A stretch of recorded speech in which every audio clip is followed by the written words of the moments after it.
పిల్లలకు అలవాటు చేయండి. మీరు చూడండి, అందరికీ పెద్ద పెద్ద ఇళ్ళు ఉన్నాయండి. బాల్కనీ అంటారు. దాని పేరు ఏమిటంటే బాలురు అక్కడ ఉండి సూర్యుడిని కనే ప్రదేశం, అందుకే దాన్ని బాలకని అంటారు. ఓ పావుగంట సేపు మీరు కూడా వాళ్ళతో నిలబడండి, సూర్యోదయం సూర్యాస్తమం, అప్పుడు ఈ జీవుడు మాటలు అర్థమవుతాయి. అంతకంటే అందమైనది ఉందా? నువ్వు తయారైపో బడికెళ్ళిపోవాలి, షుష్ చంపేయడం వాడిని పట్టుకుని. ఇక్కడ వాడు నిన్న అక్కడ ఉండి బూజు పట్టేసిన షూలో ఒక కాలెట్టడం, అక్కడ తేలు కొట్టడం, బళ్ళోకి వెళ్ళాక పెద్ద తేలు కొట్టడం. వాడు ఆనందించనివ్వట్లేదు. వేళ తల్లిదండ్రి కూడా వాడుతూ ఉండలేదు. వాడికి టాటా చెప్పేసి వెళ్ళిపోవడం. వాడు వెళ్ళిపోతే మనం ఫోన్కి వెళ్ళుకుంటూ కూర్చోవచ్చు. ఇక్కడ మళ్ళీ రాగానే వాడిని పంపే నువ్వు ఫోన్కి వెళ్ళిపో. మరి పిల్లలు మంచివాళ్ళ కింద ఎలా తయారవుతారండి? సూర్యోదయం సూర్యాస్తమయం ప్రతిరోజు మానకుండా చూసిన జీవి ఎవ్వడు ఆత్మహత్య చేసుకోడు, హత్య చెయ్యడమ్మా, నేను గ్యారంటీ ఇస్తా ఖచ్చితంగా.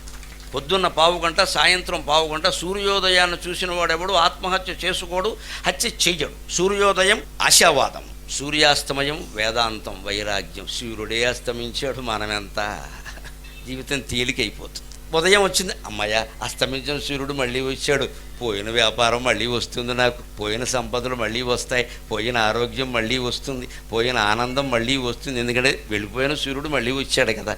ఈ రకంగా కేవలం ఉదయం ద్వారా అస్తమయం ద్వారా జీవితం అంతా అర్థం చేయిస్తున్న సూర్యభగవానుడు కంటే మించిన దైవం ఉంటాడా? ప్రత్యక్ష దైవం, ప్రత్యక్ష నారాయణమూర్తే నారాయణ. మనం అందుకోవలసిన సందేశం అందుకోవడం, మనది అక్కడో ఎదవ ఫోన్ ఎట్టుకుని ఫోటో వెంటనే షేర్ పంపడం, వాట్సాప్ షేర్ ఎందుకమ్మా? ఎదవ సంత నువ్వు చూడొచ్చు కదా.